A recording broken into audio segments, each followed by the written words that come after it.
तपाचं तेज विलक्षण असतं.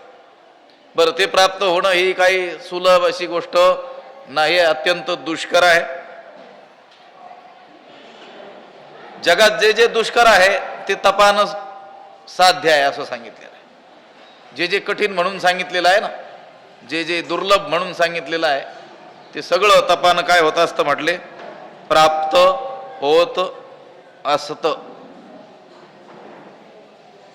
त्या ब्रह्मदेवाला देखील तप तप तप असेच शब्द ऐकू आले की नाही? म्हणजे तपानच सगळं काय आहे, साध्य आहे.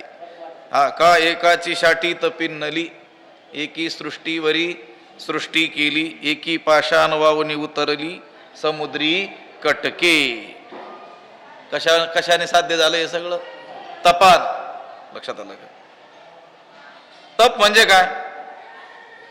इंद्रिय निग्रह, शीतोष्णादी जी द्वंद्व आहेत ती सहन करणं, मित आहार घेणं, याला काय म्हणतात?